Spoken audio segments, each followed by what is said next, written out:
I found that the most important thing that you can have as a pet owner is the tranquilizer gun from Metal Gear Solid 2. That's really does 90% of the work as far as I'm concerned. I always find the most important thing to have as a pet owner is a chosen voice for your individual pets, so that when you talk to your partner, you're just like talking as like that's practically all we do now. It's like, how you doing? And it's like, oh, I'm doing fine. You know, like it's like, okay, well, that's obviously not me talking. It's Pinball or it's Tiki. Like all half our conversations are just as the cat. You know? Yeah, it's him doing a voice or whatever. Do you all have names for your pets that are not the actual name of your pet? I have a cat who is legally named Detective Franklin, but 90% of the time that we address him in this house, he is Binkle or Bonky or Mr. Binkster. Absolutely. I mean, like you have to. That is actually the number one rule. With my previous cat, AC, like it got to the point where her name ended up being like Muffin Bunny Baby Bear, like the whole time. Like it just gets longer and longer as you go. It's not actually helpful to have a pet name for a pet. Because it doesn't make it any faster. No, yeah, it's purely for the vet at some point. So for a corn dog, it turns out that corn is like the modifier for other words, and usually they start with D. So he had a Corn Douglas phase. Pretty good. But the one that kind of stuck was Corn Doodle, and then I just kind of call him Doodle now. He's just Doodle. I like that. That's cute. And then Taffy looks like a gremlin, like from one of the movies. And she's become Gremling. So it's Gremlin with a G at the end. I like that. I like it. Yeah.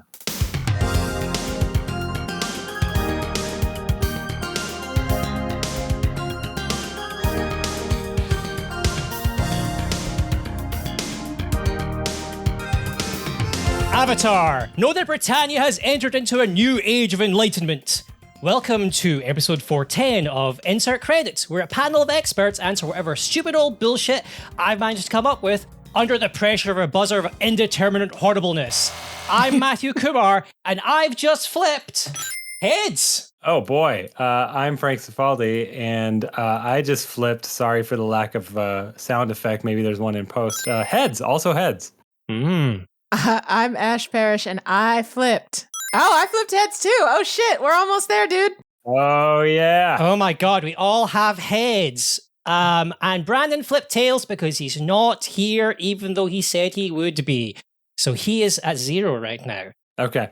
So we're going to start the show off the back of that. That was our fun little beginning thing. But the question is, why is coin flipping so hot right now? Yeah, I think, so I've been thinking about this during the intro, and I think the reason coin flipping is so hot right now on this show is because you made that happen as the host. Yeah, you just willed this into existence. Yeah. I mean, yes, I did, but are you not aware of the current coin flipping video game mania? Where I'm sure he's aware of it. He's just fucking. I know you assumed incorrectly. I have no idea. Oh what you're really? talking about. Oh really? How am I on my damn sick bed? And I know what this is referring to. Apparently, there's a Steam game that everybody's into right now. I forget what it's called, but it's like 10 heads or whatever. And the whole premise of the game, Unfair Flips, yeah. And the whole premise of the game is to get 10 heads in a row, but like gamers on Steam are crashing out because they don't understand probability. Oh, but it should be very hard to flip 10 heads in a row, and I think the game accurately reflects those odds, but because in order to win you have to do it, like Steam users are like very upset that it doesn't give them 10 heads after, I don't know, it's fun. But it's not even just that. It's not that. Okay. It's not even just that. It's that literally like the same week that game came out, the guy behind Universal Paperclips, I forget his actual name, unfortunately, also announced a coin flipping esport called Queue Up, which is coming to Steam, I don't know, at some point at the end of the year, it looks like. So yeah, why is coin flipping so hot? Okay, so coin flipping is actually a thing. Okay. Yeah. So the first thing that came to mind when you described this Steam game is that someone ballatrode coin flipping. Yes, right? Exactly. That's how it was presented to me. Yeah, they took a very common thing that we all know and just rubbed some video gaminess on it. Although if it's literally just flip this until it's 10 time heads and there's not anything else, that doesn't strike me as terribly Balatro. It's not like playing with the rules. It's called unfair flips because the coin starts with only a 20% chance of heads. Okay, so they are playing with it. They Balatro coins. I believe the maximum you can get is like a 60% chance of heads or something, ultimately, if you play it like a bunch of times. But yeah, so they ultimately have, yeah. That's fun. That would probably infuriate me. I don't think that has the same, appeal as Balatro, because I feel like that's a little bit more random jank than something that you could engineer yourself as you can with Balatro. I don't want to play this. It's interesting because, like, the question I always have about these sort of, roguelike and clicker games and things like that is, like, the idea that, like, the thing that you're doing has to be fun. It can't just be like, I'm doing the thing so I can make the chance of me doing the thing better in future happen. Whereas, like, unfair flips is like it boiled down to the absolute bare minimum, where the thing you're doing, no one enjoys. Like, no one is like, can't wait to get home and start flipping some coins, guys. Although maybe they are. Two-Face. Yeah, true. Former District Attorney Harvey Dent is really into flipping his coin. You got me there. I mean, well, okay, fictional characters not included, I suppose. Okay. Oh, also Anton Chigurh. He would be really into this game from No Country for Old Men. Yeah, he made people flip coins or something, right? Yeah, as well, he right did. before we killed him with that bolt gun. Yeah. Now that'd be a stream I'd like to see. Would you? Like, would you actually so. like to watch someone in real life get actually shot? No. No, I know, not really. But it's just very funny, the idea that streamer would take it to the extent where they're like, I'm going to play unfair flips, but if I don't get 10 in a row, this bolt gun, which I have against my temple, is just going to fucking go ham. That is probably a stream on Kick somewhere right now. Yeah, you got me. But anyway, I don't know. I agree with you, but also cookie clicker. Like people just click on a cookie, right? Like there are like I haven't looked. I'm not even gonna Google this game just to be clear here, but I can imagine it being almost a clicker game, or expanding into that, and people do like that, even though it's not fun to wait around. So I don't know if I entirely agree with your premise that the action has to be fun. That ironic enjoyment, like, oh, cookie clicker is so fun. And, because, I don't know, they're being cool about it or ironic or edgy or something like that. I don't know. Everybody's favorite streamer, Northern Lion, was playing it. So there has to be some appeal there, I have to imagine. Maybe we're just old, Frank. We don't get what the kids are into anymore. Well, I think referencing cookie clicker means you're old. Cookie clicker is very old now. Is it? Let's Google it. When did cookie clicker come out? Okay. I thought that was like a 2021 I game. remember what job I had, and it was 2013. That was a long time ago. So like I've it never came played back any because of the clickers. I don't know anything about that, I guess. I am old. All right, I'm okay with accepting that. Maybe it's like Minecraft where it's eternal. Yeah, like Candy Crush, Which is very much eternal. Yes. I'm sorry. I am too. People like algorithms, though. They like algorithms that hurt them. So it makes sense that they like cookie clicker. Well, that's time. Okay. I don't think we came to anything, but everyone should flip their coins again. Okay, Okay. I got tails, so I'm back at 0. I got tails, so I'm starting over 2. I got heads. Oh, Frank is at 2. You're on a streak. All right. So 2 for 2. What was Nintendo thinking with that mysterious baby animation that turned out to be something to do with Pikmin, and then also maybe something to do with Nintendo Pictures? Nintendo is soft transitioning into being a lifestyle company, and they're doing that by making Pixar-esque videos. That's where we live now. I haven't kept up on what it's become. I know about the teaser video that didn't say anything, and I know the next day there was another version on their app, right, that showed some Pikmin, and then they have now confirmed that it's something to do with Nintendo Pictures. Is that right? Yeah, they just put out maybe a press release or just a tweet or something that was like, I hope you enjoyed these videos we made. Yeah, I've heard rumblings about Pikmin productions for a long time. I've friends who are more animation than games who've caught whiffs of this, and so it doesn't surprise me. But the answer is actually what Ash said, right? Which is that Nintendo is figuring out how to be more of a lifestyle / IP company. And I don't even know if it's soft. I don't know if you can have a theme park and have a soft transition. You know what I mean? Fair enough. I suppose maybe more concretely my question is, what was the thinking behind like throwing up this animation that was just like baffling to everyone? And then the next day being like, here's a bunch of Pikmin, again, with Pikmin in it. And then the next day being like, by the way, this is to do with Nintendo Pictures. Like, why the weird, like, what was their thinking would happen from them doing it that way? Do we ever know what Nintendo is thinking? True. Especially when it comes to their advertising. Like, we don't know what's going on over there. It's like inscrutable. It's like trying to peer into the abyss. Let's just engage in the hypotheticals because we don't know anything about anything. Well, my first hypothetical is that the sort of pictures division might not be a part of the same sort of mind share that we think of with the video game division, right? So like they might have their own autonomy to get weird in ways that regular Nintendo doesn't, right? I don't know if this is irregular or anything else because my entire life is video games. I don't know anything else. So like, this could be totally normal marketing for like a movie. I don't know. But I'm going to assume it's typically not, Frank. Yeah. No. Well, I know that they have like teasers, right? And then trailers. But you usually know what the teaser is for. Video games usually have like the fully rendered teaser like 3 years in advance that's like, I'm Wolverine and I exist and I'll be in a game someday. That's an exact quote, by the way, from the first teaser for the Wolverine game. Yeah, I don't know. Like, it's got us talking, right? Like, I think Nintendo's pretty good at that. I mean, they're going to do that also, no matter what. Yeah. But, I mean, even that day, you know, I'd like volunteers come in to the foundation that day. And, like, that was just the topic was like, did you see that Nintendo thing? What are they doing? You know, so, like, it seeped into real life outside of the internet for me. That cookie Nintendo, they're at it again. And I think they have some kind of awareness of that reputation that they have. And I think that was just leaning into it a little bit.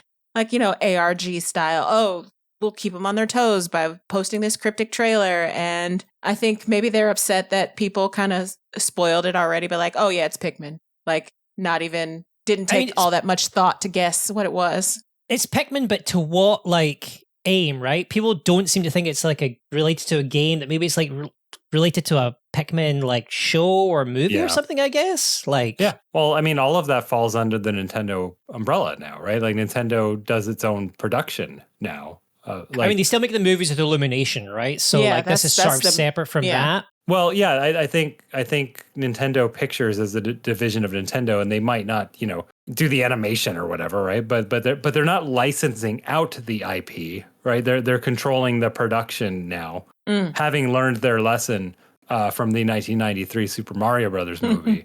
That they need to. How many decades did it take before? they tried did that shit again. Yeah.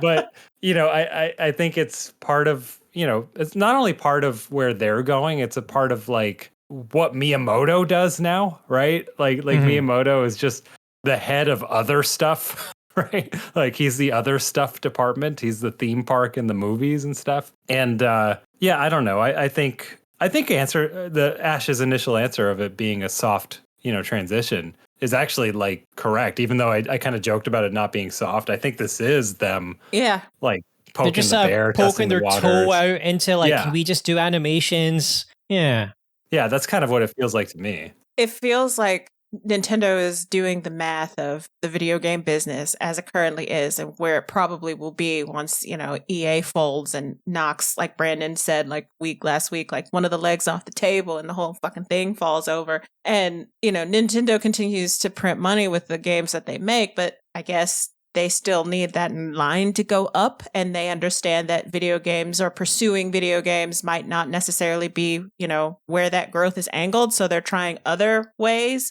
And for them, a lifestyle company kind of makes sense. Yeah. At least to me. I agree. I think it's makes the right sense. way to go. They're the only video game company with IP worth a damn.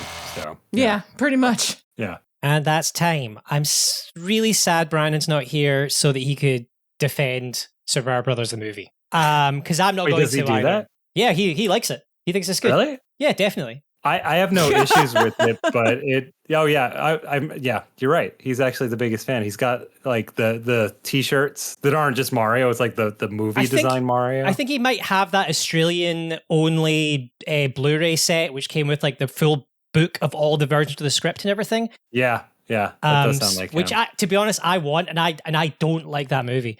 So next question. How do Bitmap Books dig themselves out of the hole they just dug for themselves? Was the question how do they or how did they? How do Out they of the dig loop themselves? on that one. Matthew, would you like to explain? I have no idea what's going on with that. Yes, please. I would love to be caught up. I absolutely can. So Bitmap Books is pretty beloved, actually. High-end sort of largely retro game book publisher. They recently announced this book called The Definitive History of Super Nintendo RPGs. Okay. People were like sold, not just announced, sold. Sold it, yeah. So it sort of came out. People started to sort of get it, and then sort of two things happened at once. One, that they discovered lots of pretty like uncomfortable, unpleasant tweets from the guy who wrote it, who everyone was kind of like, this guy sucks. Like he's really like been rude to a lot of people. And then people sort of started going through the book and were like, first of all, this is pretty badly written, badly sourced. The information is not good, and it's not even definitive because he's sort of put all these weird rules in about how like he's only covering things that were translated, and he makes a lot of really bizarre logical leaps. And then what happened is, after all of this happening, they were like, look, because this guy was such a, saying like racist stuff online and things like that, we've agreed that we're going to give our money, the money to charity that we get from this book, and he's going to give his royalties as well. And then, like a day later, because they were getting dogpiled on X by a bunch of the usual suspects, they were like, actually, we're not going to do that after all. He's going to get the money and fuck the special effect charity, basically, and let's just all move on. And it was just like, they announced the charity? Yikes. Like, they announced the charity, then said, actually, we're not going to do that. I mean, I think they're still giving their money, but they're not giving his. And they were like, that's going to be the end of it. But then he went online and he posted a bunch of tweets that were like, we did it, guys. We defeated cancel culture forever. The book they tried to cancel. And as far as I know, I haven't checked again today, they haven't said anything about this yet. But I'm just wondering, with that happening, what the fuck do you even do? You go work for Ubisoft because you would be in good company. Man, if I had a glass of wine right now with this question, you'd take a big old sip. Yeah, you'd have some really good audio from me. Related to how I think a lot of retro video game focused stuff is just sliding this way eventually anyway. So might as well take the fast leap toward that.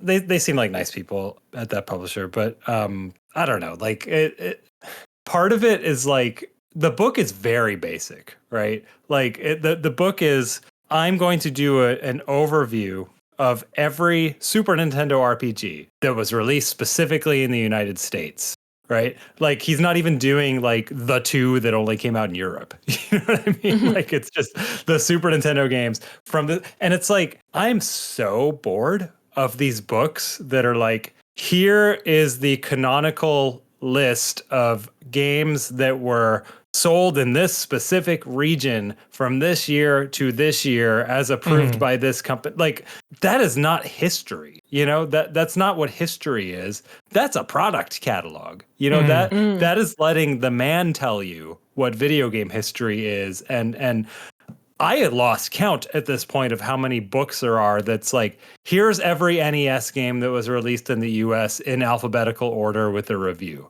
There's like 12 of those. Yeah.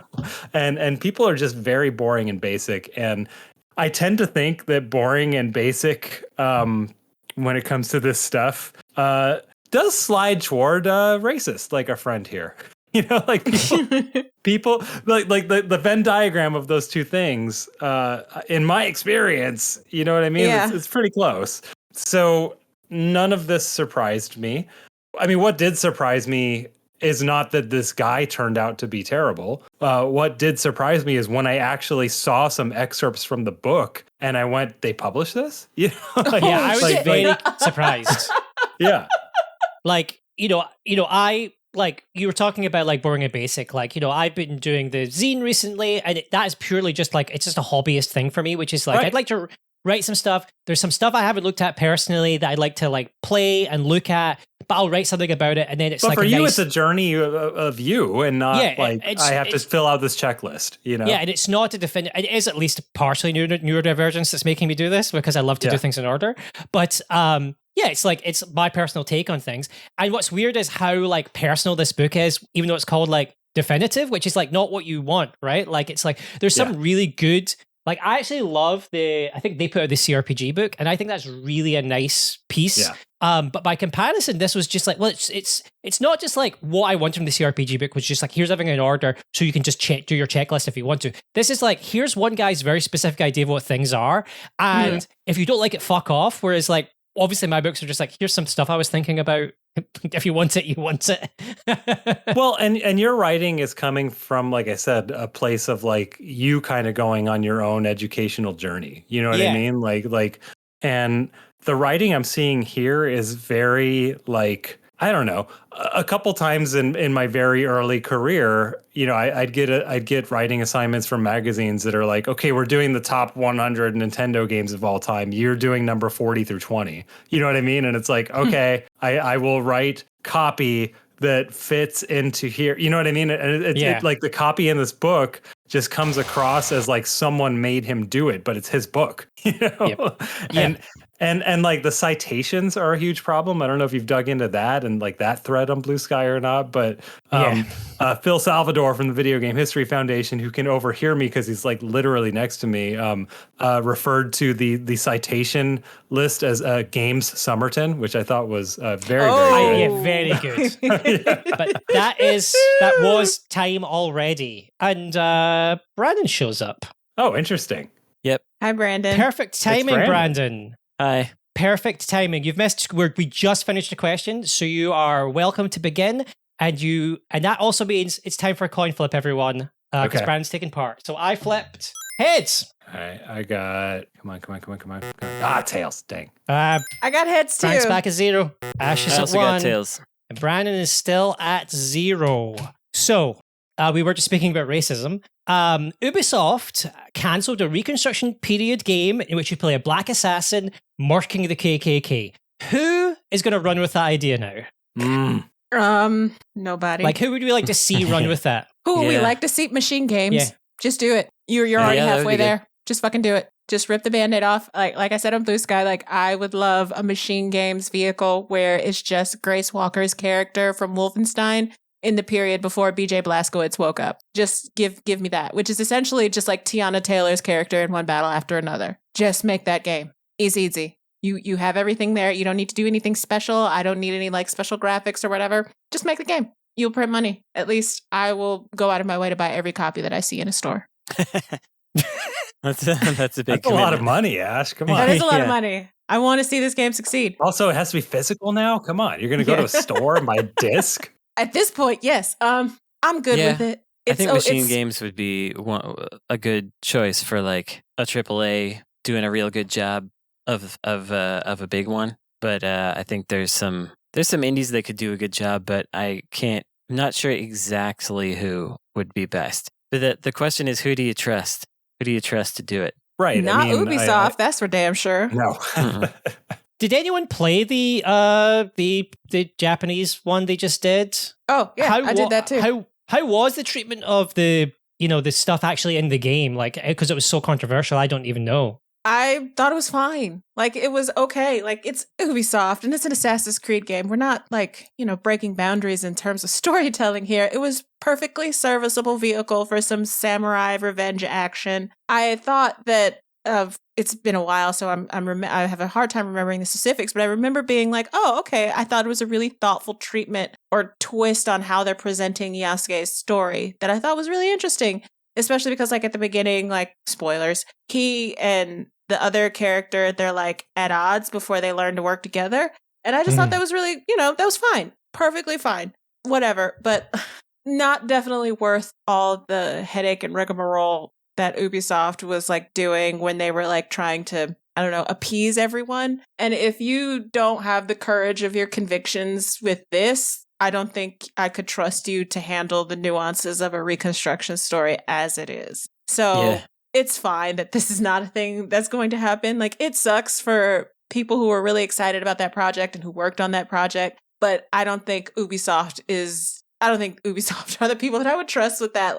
Like, I had a whole thing on Blue Sky about it, and to keep it like, being serious, I would only want a game like that written and delivered to me from Black American people, like in the writer's room, in like the every step of that way. I want Black Americans on that project. And I don't think that's something Ubisoft would commit to giving me. So I don't fucking want it. Leave it the fuck alone. I would rather not have it than have it done poorly. I also think that we're probably not going to see anything like that in the next 3 years. Yeah. Ever? Like, it's going to be 2050. Definitely not in the next 3 years. Yeah, that's what I'm saying. We won't ever. Yeah, but yeah. Yeah. I mean, it's maybe possible, but everybody's too wimpy right now to do anything. Well, which is the story here, right? They went out. Yeah. Do you guys remember UPN? Yeah. The television network? Remember United Paramount Network. And how UPN was just basically like Black ABC. You had like Living Single. You had all these fucking girlfriends. You had all of these Black ass sitcoms like in the late 90s, early aughts. And it was fucking great. The Wayans brothers had a great show. It was fun. You could see Black people on television in like these different wealths of different like characters and stories and all that kind of stuff. And then after a certain point, fucking stopped. All that shit stopped. And it has like years and years and years and years and years before we finally got back to shows like Blackish and Abbott Elementary, like just these last like 2 and 3 years ago. We're getting ready to have that for video games right now, especially when it comes to like Black people and like overtly LGBTQ like centered games. Not in the indie space, because the indies can do whatever the fuck they want for the most part. But like your AAA shit, we're never seeing anything like that again. It's going to be that big ass space between the end of UPN and the beginning of where we are now, where it's just going to be a fucking wasteland because people fucking suck. Anyway, I don't know about that never was my again. rant. I don't know about never again, but it's not going to be soon. I hope it is back because I think that the general trend of humanity is toward progress. Generally social progress, and we're obviously having some real setbacks right now. But I don't want to say never. It's never going to happen again. I think well, I would add just that like DEI was trendy not that long ago. You know what I mean? Like this could be a temporary like last gasp kind of fight against that. Is sort of a silver lining way of looking at it. I don't know. I'm not going to try to predict. Seems like video games in terms of culture, like not in the indie space, but like everywhere else seems to lag behind. We still have a hard time putting Black and brown major characters in AAA games. Like we still have a hard time doing that even now, even when DEI was trendy. That's just not a thing that happens. And yeah, it's getting a little better, like in fits and starts, but this kind of thing that we're enduring now is whacking that shit all the way. Like we got to start all the way back over. And you're right, it's not going to be never, but it's going to be that thing again where it just lags and lags and lags behind. Because I don't trust the capitalists to do anything else but like think of their bottom line and think of the people, the minority of people who make the majority of the fucking noise. Like, Sucker Punch did all that shit for their employee and nothing was wrong with that game. Everybody fucking loved Ghost of Yote, but you still fired her. Great. What did you do? Yeah. What did you learn? What happened with that? Right? And it's the same thing with this shit. Like, I don't trust gaming CEOs to make the right choice when it comes to this kind of stuff. My hope is that it could come back more genuinely when it does come back. And less. That's something that I should have added as a thing when I said DI was trendy. It was like, for better or worse, at least things were just like getting through. But right. Sorry, I didn't mean to interrupt, but I'm with you. No, it's okay. Yeah, I get you. Like my hope is when it comes back, assuming AAA video games still exist, it comes back in a more genuine way and a little less of like we got to shoehorn these folks in here kind of a thing. It was time a few minutes ago, so I'm gonna have to stop you. Okay. Jaffe is much better at this than me because I hear you guys talking about that's why I hear these beautiful voices talking. raging against the dying of the light, but unfortunately, I had to stop you. Well, I'm gonna stop you there and say that sometimes Jaffe goes, "That's time," and we just keep talking and we pretend like we didn't hear him. If I get to host again, I have a very funny idea to do with that, but we're doing coin flipping this episode. That is actually break time. So we're going to take a quick break and we'll be right back.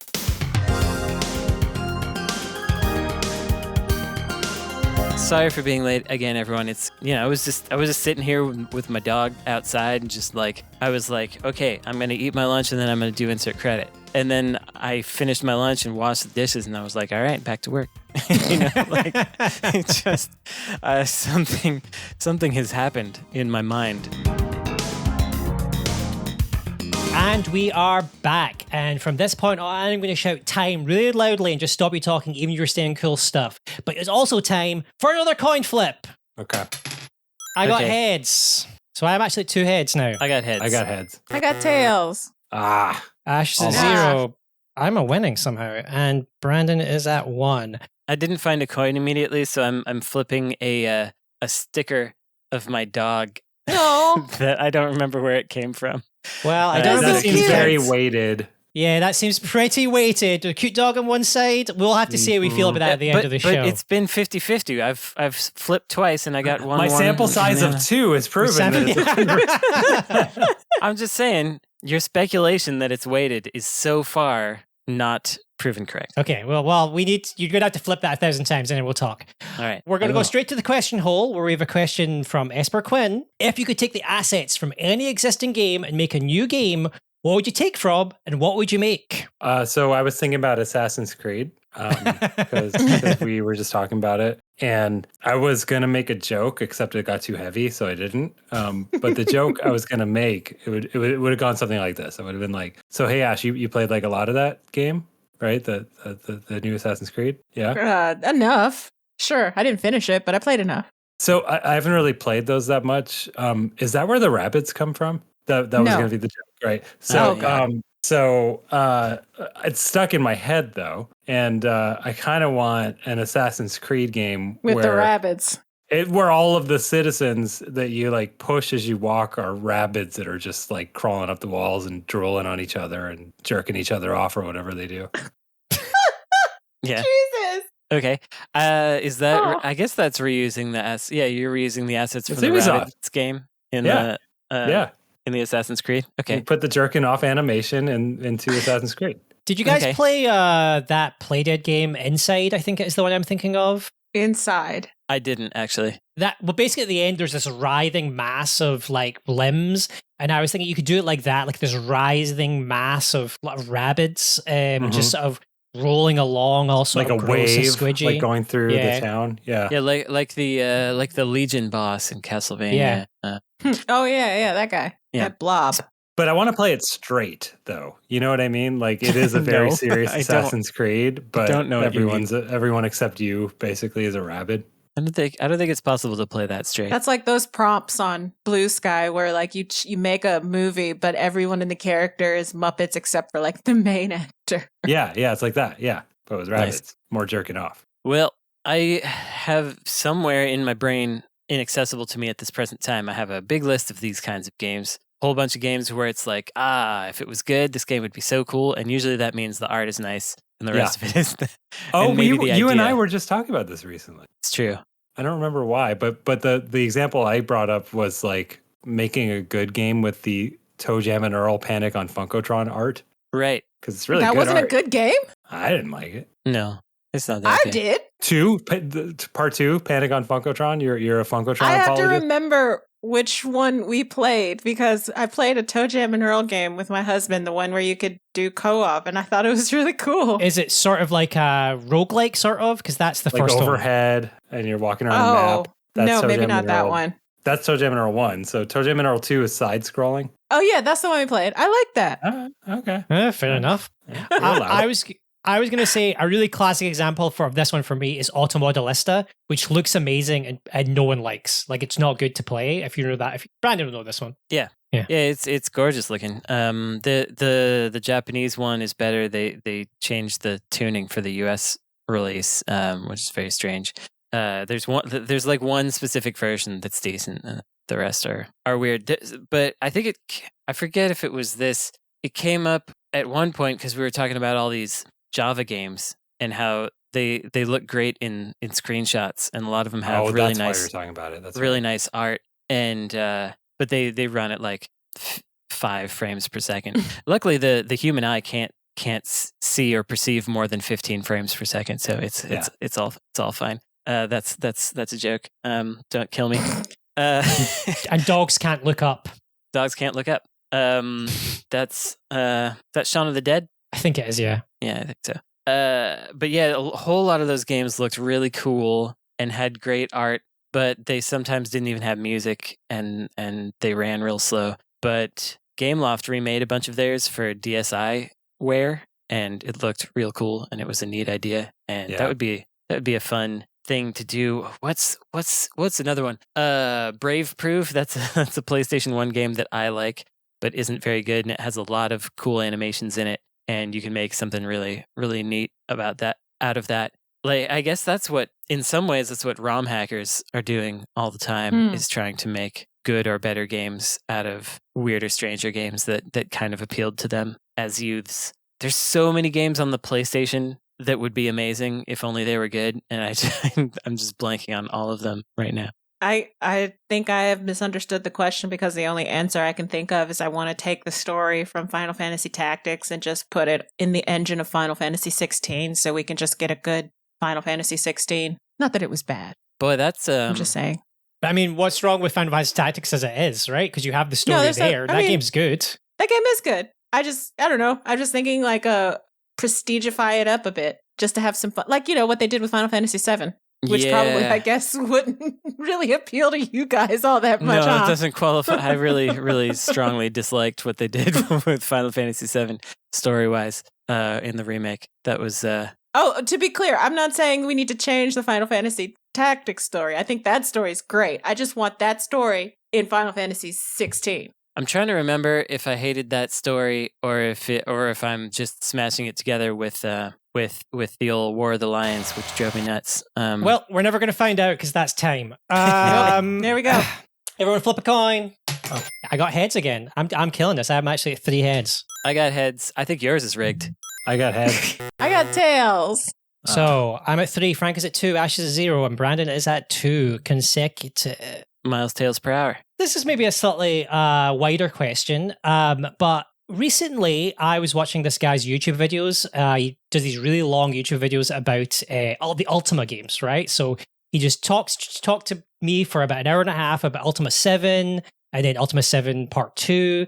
And I just felt so warm towards those games. It's so janky, but they were such a huge part of my memory and past and everything. And I just felt so nice watching these videos. So my question is, what's the video game you feel like warmest to? Not necessarily the best or the most fun, but you just feel warm towards it. I actually immediately have an answer, which is Fallout New Vegas. That whenever I think about or play that game, it's like putting on a blanket for me. It is a comfort game for me. Like, I'm going to start a new character and I'm just going to, it's basically like revisiting a movie that I really like, except that I can, kind of occasionally find things in the movie I've never seen before, which is really cool. And I think that's the game for me. Fallout New Vegas. That's my warm game. Ash, it's got to be Dragon Age, right? No, you're all going to be surprised by what I have to say. Need for Speed Hot Pursuit. Neat. Yeah. The first one on the PlayStation 1. It was, my sister's not a very big gamer, like at all, but I was when we were kids, and I had this PlayStation that I inherited from my mom's boyfriend in addition to a bunch of games, and one of them was Need for Speed Hot Pursuit.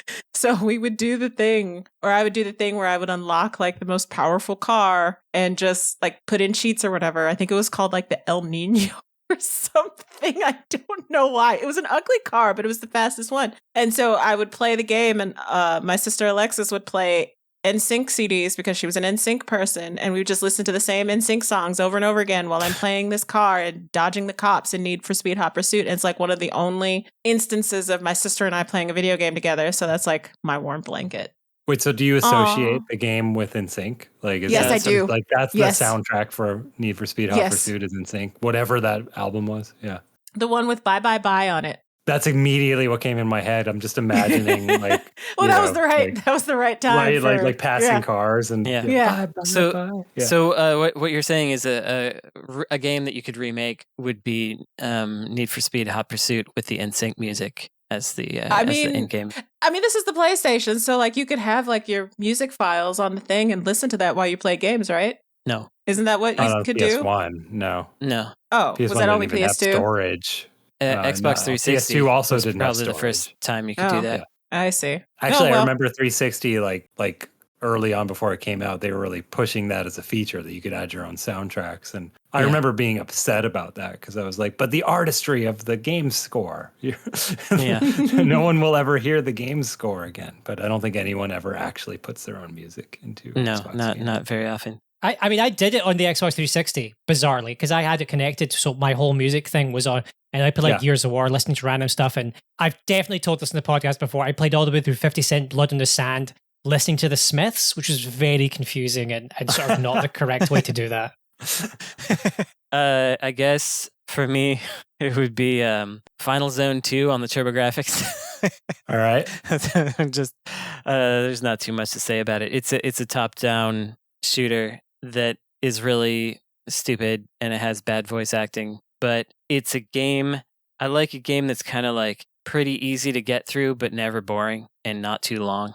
And it's just one of those that's like, sure, I'll play that. It's not particularly special, but it slots right into that segment of like, doesn't demand much of me. Generally pretty fun. Yeah, Final Zone 2 and Last Alert. I put both of those kind of in the same mental zone. They got decent music. They're both kind of annoying, but that's where the friction comes from. So it's actually I'm playing it. Those two games on the Turbo CD. That's and it those for me. two, you play them to completion in a small amount of time, and that's kind of the comfort. Yeah. Because I was thinking about that. Like, I think tonally, for me, Fallout New Vegas, like. I know it's not the game is not an entity with a personality, but tonally to me, Fallout New Vegas doesn't care when I stop playing. It's like, it's cool. You're good. Mm-hmm. You did enough. Yeah, well, it's open world too, so it's you can set your own like, okay, now I've reached a satisfying endpoint.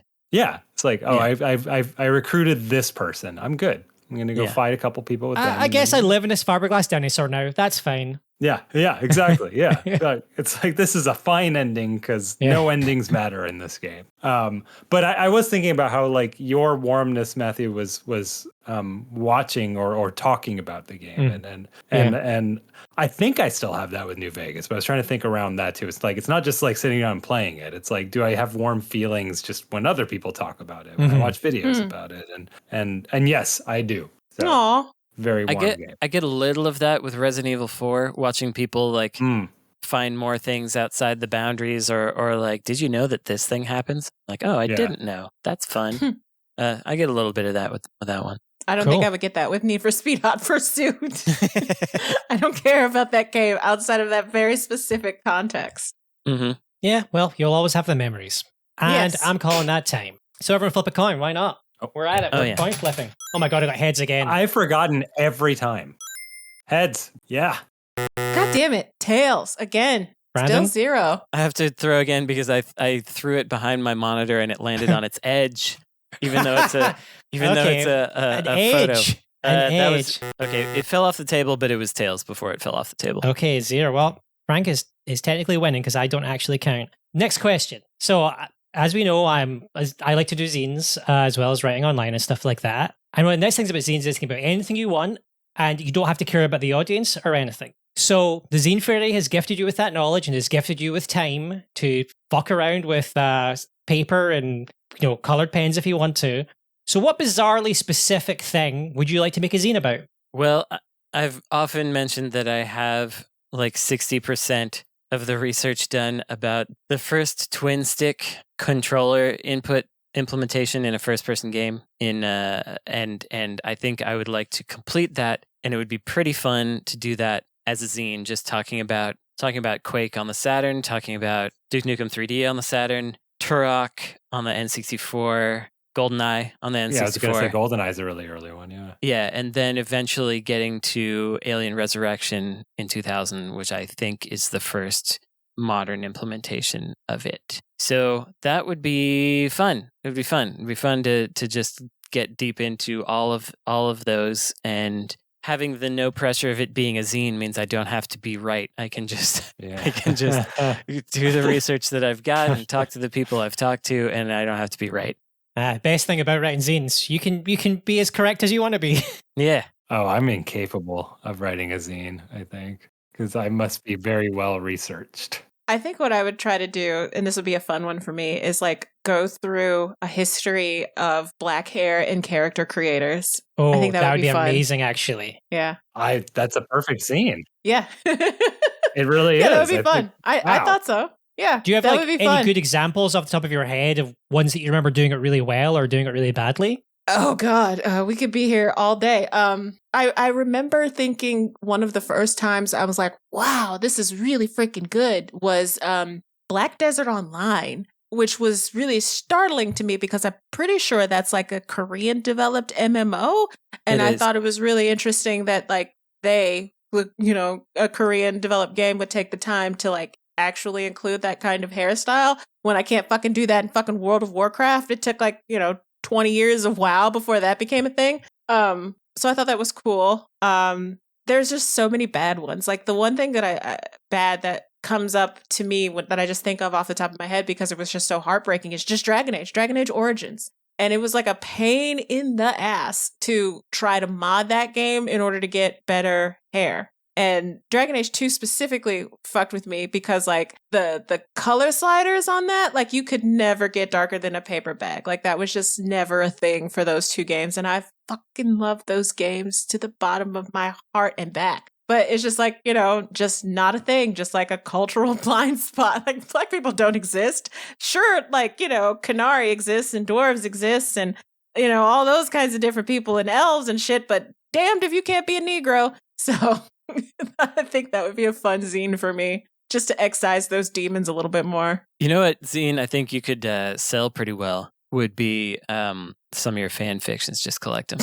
Absolutely not. Are you insane? No, you pseudonymously? No. Mm-mm. I really don't know what the fan fiction zine market is like. Well, in Japan, it's very good. Okay. Yeah, that's just doujinshi, isn't it? Uh-huh. I guess that's zines with extra steps. But the fan fiction zine market in the United States is just Kindle Unlimited, Frank. We have that. Oh, right. Yeah. Okay, so I'm getting time, right? There's sort of a time warp and my life pauses. And you can do whatever I'm on you've got, sabbatical. The Zine Fairy, they went like this, and you just have as much time as you want, and it can be anything you fancy doing. Oh, and it's just for fun as well. You're not taking it seriously. You're just putting something together that has your opinions or your thoughts or I wrote stuff. something for Chris Trila's zine not too long ago. He hasn't done it yet. He gave me a deadline and then he never made it. I wrote 2 things for him. He hasn't published it. I might put them out as just tiny freaking Chris Trila. I didn't write anything because I know better. I have no idea who you're talking about. So where my brain goes is like I fantasized about doing things like having a zine that just does something hyper specific, like a study of turkeys in video games. This is actually a blog post I did when I worked at 1UP. It was like, I don't know, Thanksgiving. Let's just like Google search captions on Moby Games for the word turkey. And it's like, here's 20 times turkeys were in video games, right? Like that's kind of where my brain goes with zines. So it's coming up with something like that, like a study of cats in games over the years, but it's like not scientific at all. It's just the funniest screenshots on Moby Games of cats, right, with some captions and stuff like that. Yeah, I think that would kill. By the way, at a con. Yeah, it absolutely would. Like that's a perfect example of a zine. Like people love that type of shit. We got a really solid thread of toilets in video games on the Insert Credit forums. It started with the Final Fantasy VII remake. The toilets in there, and then it expanded.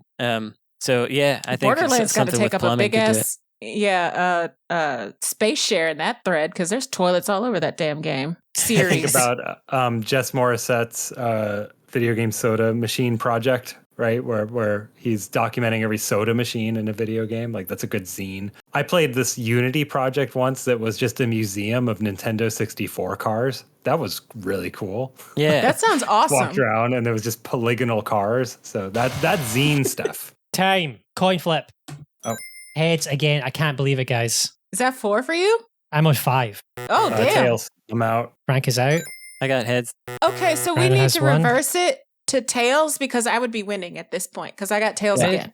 That's true, Like but this 5? is in a weird way. You can sort of see why why people are loving this, right? Like it's because Nope. there's a kind of an interest to it. Nope. All right. I'm with you, Brandon. No. No offense to him, but nope. You haven't played the whole episode, Brandon. So like, don't you get to right. you don't get to fucking talk. All right, Okay. you showed up late, and then you're like, well, I've only flipped the coin like 3 times. I'm not enjoying it that much. It's like if you'd been clipping the whole time, by now you'd be having a good time. Okay. I guess you're right. Yeah, I missed a couple. So we're getting to the lightning round time. So it's lightning round. So because I got Don't to make make it us the flip lightning. a coin 10 times in the lightning round. I would love to, but I'm not because it's just not a good podcast. Okay. So we're gonna play name design, everyone's favorite. Um, And I got to choose the things that we're gonna be basing the name of. So I'm a huge fan of the filmmaker Matt Farley and Charlie Roxburgh. They make extremely low budget films with their community of local non-professional actors. I love all their movies. I think they're a super cool, inspiring thing that proof that much like zines, you can just choose to do things. So we're gonna play name design with the names of their movies. So are you guys ready? yeah. Wait, explain to me name design again because I never remember the rules for these damn games. Design a game based on a name, try and Okay. do it within, about a sentence or two, and then Got we it. move on to the next one. Okay, I just wanted to make sure. The first movie is Adventures in Cruben Country. Krubin? Cruben. Spell it. Okay, I'll spell it. Cruben. Well, it doesn't matter how you spell it because this is an Amiga game where you're a human, but you're stuck in the world of the Krubens, which are a bunch of tiny little squishy little guys that bounce up and down, and you got to collect a bunch of bouncy items. That's. And when you get hurt, you go, uh-oh. That's right. That's right. You got it. Sammy, the tale of a teddy and a terrible tunnel. Oh, this is this is a walking simulator. This is really artsy. Yeah, like a horror walking simulator. Yeah, like yeah, I the was Good thinking it Boy was movie, but FNAF-y. it's like Good Boy, but from the perspective of a child's stuffy toy. Yeah, there you go. We got it. Druid, gladiator, clone. These are Well, all this Amiga was also games. on This is the problem. Amiga. Yeah, this is it's just all this Amiga was like games. a mouse-driven, like simulation kind of thing. Yeah. That's just my like World of fantasy Warcraft world. build. Right. You deploy your hobbits or whatever out in the field. Fair And enough. it's like one of those things I load up once and I go, oh no, not this. And then I do something else. Yeah. Except But like that- the intro movie's great though. Like it's really good intro movie. but this is actually the version that the original programmer made after the release to fix a bunch of stuff that they wanted. That's why it's called Clone, because it redid their own game. Yeah. Yeah. Okay. Druids everywhere. Well, this is the reskin using the same assets, but now it's like a Lemming style game. Ah, Yeah. Okay. It absolutely is. Absolutely is. Obtuse Todd. Obtuse. This is like a Bennett Foddy game where you play like angles, like certain angles, and like trigonometral, whatever. Like formulas are all NPCs and shit. Okay. You know what you said there made me think of they're those old games which I cannot remember any of the names of, but where you have to like place blocks in front of a character that's constantly moving. Yeah. And so if it was like a way more Bennett Foddy-ized one of those, I think that's where it would land. Yeah, something like that. Obtuse Todd. Did I get that Yeah. right? Obtuse Todd, yeah. Okay. Yeah. He's got a hat. I just want to. Todd is always walking, and you have to put all these weird obtuse angles in front of him to get him to get to his Yeah, destination. to avoid him hitting hazards and like immediately dying. Yeah, and when, Yeah. when he goes down, like he falls or just steps down, the hat does separate for a couple frames. But then it goes back. Love it. Yeah. Monsters, Marriage, and Murder in Manch Vegas. Manch Vegas. Manch Vegas. You know, this one has such a specific title that I feel like this is a 1991 digital picture, not digital pictures, but whoever was below digital pictures, FMV game. It's like got all the it's basically exactly the movie probably that was made, except cut up into little scenes and you get to choose a couple things. You have no like that, idea how actually. correct you are. Local legend. Ooh. Oh, That's fun. I just like an idea of like this sleepy British like seaside town, and it's just like a hyper violent roguelike where the guy is just like top down, like a Hotline Miami guy with like a shotgun, just that's so terrible, Ashley. Jesus. okay. Well, so he's Shooting up London? Come on. basically no, what, not London. Like just some sleepy seaside Yeah. British town. Shooting up Skegness. Get it right. I think. Sure. I think I like this. I think that he's the local legend. And like one of your friends gets slighted in a bar fight, and then you, the local legend, have to go take care of business. Yeah. So what's funny is the next one was going to be local legend Bloodbath, but now I don't need to do that funny. because you just did it. That is just the sequel to that game. Yeah. Well, it's just Hair- a Doom Eternal to Yeah. Exactly. Heard she got married. Heard Wait, she got what? married. Oh, Yeah, her that's she when got. Got married. Okay. This is like a social game, like Ah. gossipy social engineering game. I don't know. Oh, We have it's to like spread you're rumors. playing with Yeah. like kind of game of telephone, right? Where like Yeah. the actual thing gets distorted by the time it gets to you. Yes. So there's sort of, and it's like a puzzle game where you have to. I don't know. I haven't figured it out yet, but it's kind of like that game where like you arrange the pipes, like pipe dream for the water to go through, but it's to make sure you're getting the correct social information, right? And it's I like, like that. And it passes. when the You pipes- choose the when the people it pipes or passes whatever through. Yeah. right. And so when the pipes are wrong, you have someone on the other end holding a phone, and it's like, what? Like she lives on the moon, right? Like and like as you're arranging things, I like this game. it somehow becomes a different thing, and you have to get the right one. Yeah. I think your game is better, but I was thinking of werewolf, except one of you's married. Except instead of being a werewolf, just one of you's married. Oh, Wait, okay. so I got heard it. she got married as someone who becomes a werebride at night, or what? No, well, yeah. like during the day she's single, but at night when the moon comes out, Oh no, she's no. a bride? So it's I'm not it's like following. the way that game works is that you like lie Werewolf about the game. the game, Okay, the game. right. Yeah, like Among Us or whatever. But the It's secret not, is that not one a of you is werebride. married. Okay, excuse me. Um, Werebride's kind of cool though. I don't know. It's true. Yeah, we could do something with that. and our final one of my favorites, Magic Spot. Oh, Magic it's Spot. it's the third Cool Spot game that was canceled for the Saturn. Yeah.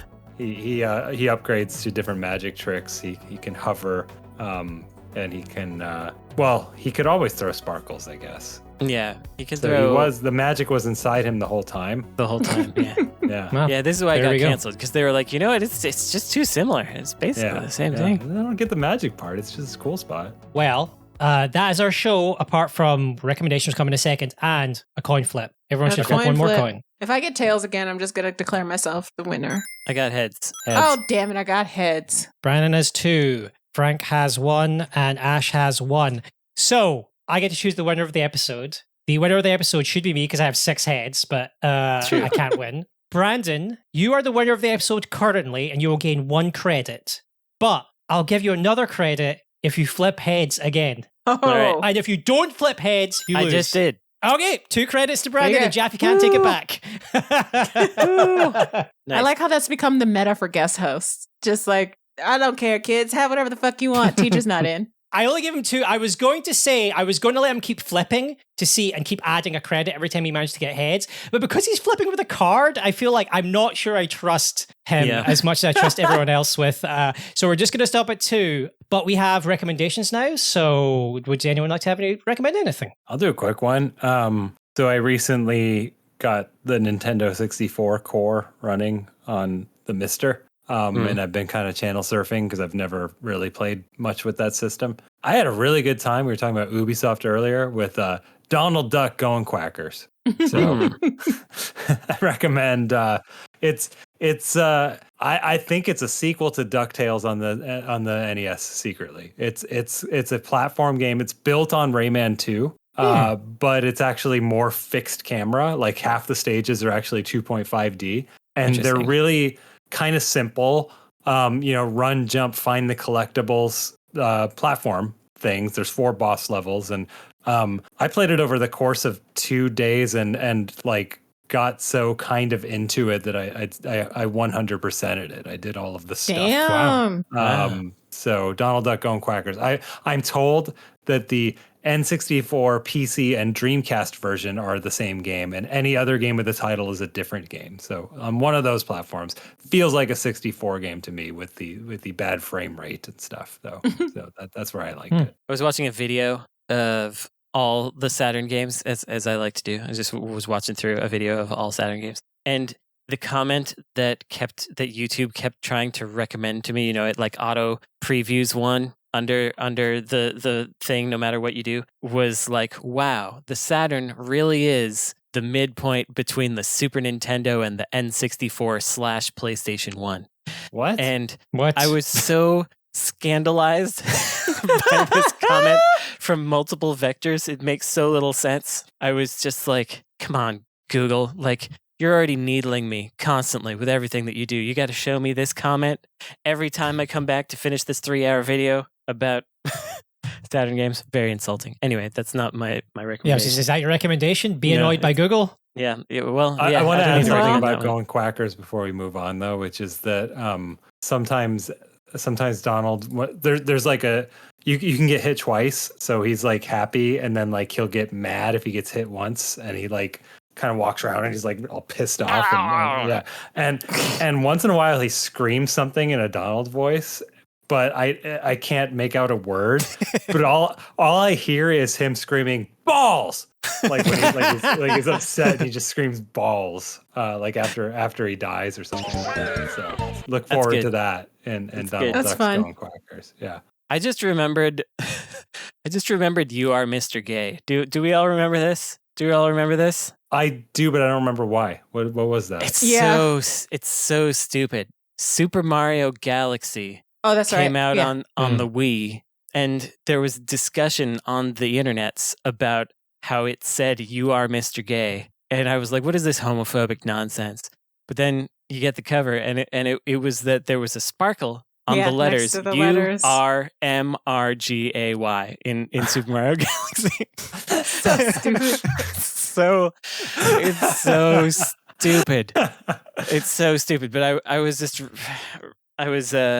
watching something that Jeremy Parrish reshared about himself. He was like in an office in 2005 and in One Up or whatever, and I was like, oh man, offices. But You Are Mr. Gay came back up because he was singing a song about Super Mario Galaxy. The end. My recommendation. Also not your recommendation. My recommendation is Killer Clowns from Outer Space, which I had not watched ever somehow. It's the kind of thing that you'd think I would have watched. It's a movie about killer clowns from outer space. It's very, very silly. It's so much better paced than I was imagining it would be. I thought it would have like some fun, weird effects. I also thought it would be like way like crueler and gorier and stuff, and there's very little of that. It's really just about a bunch of evil clowns and an idiot who's trying to solve a problem and doesn't really know how. It's very fun. And I was recommending Frank to watch it again. I don't know if you didn't get to, right, Frank? Well, I didn't watch it yet, but I did immediately download it when you texted me. I can't spoil it now because Frank's got to enjoy it. But I was watching this movie, and one of the characters, I was like, that voice is part of my childhood. Who is that guy? And then I looked it up, and I was like, holy crap. So it's I'm looking forward to Frank having that. I don't know. Should I just say who it was? No, you should just tell me. No. Yeah. You want me to see if I hear it, right? I do. Yeah. I want to see if you have the same reaction, and you're just like, it's somebody. Yeah, I'm sure it will occur. Anyway, it's a fun movie. You should watch it if you like dumb stuff. If you don't, probably do something better with your time. But that's not what my recommendations are all about, is it? So, Killer Clowns from Outer Space. The end. Goodbye. My recommendation is you should sleep. You should get some sleep. Get some rest. Get some rest. sit down. It's a good idea. Take it easy. I have a few recommendations. There'll be the traditional ones, but first, mutual aid is important. So I wanted to mention that a legendary game developer, Rebecca Heinemann, has a GoFundMe. Unfortunately, they have been diagnosed with cancer and they live in America, so treatment costs money and fucks you over and everything. If you're not familiar with their work, they worked on so many things, like most famously The Bard's Tale, I would think, or maybe some other things as well that people would know really well, but The Bard's Tale, the one that comes to my mind. And yeah, if you can pitch in and help at all, I'm sure that Esper can link the GoFundMe in the show notes, and I would recommend doing so. If you have any cash left over that and you enjoyed me on the show, it's worth reminding people that I have a website, expzine.com. I am currently still pre-ordering my Zine EXP 2602, which is a very me exploring the output of the Atari 2600.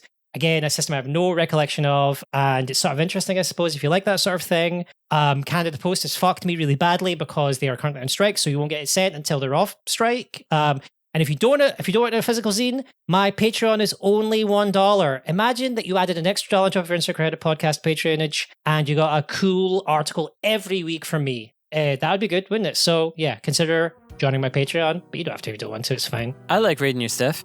However, if you enjoyed this or any episode of Insert Credits, even the ones that I wasn't on, please rate and review this show whenever and however you can, which does make it sound like you could just be in the street giving people like maybe printed reviews of episodes. You could make your own zine of reviews of Insert Credit episodes, let people know which ones are the good ones. That will help the show.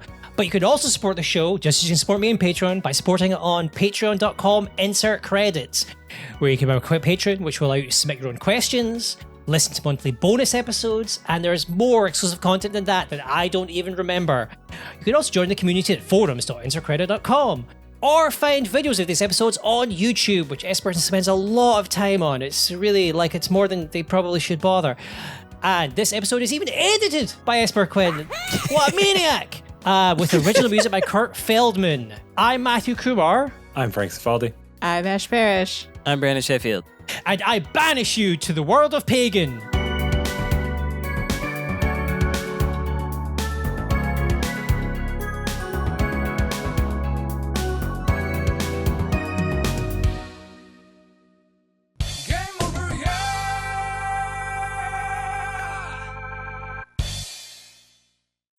Nice. End scene. Very good. I like that one. That was a good episode. That was fun. That's where we got to find that balls thing. Oh, People got to in there. People got to hear Donald screaming balls. You have my word. People will hear Donald screaming balls. Thank you.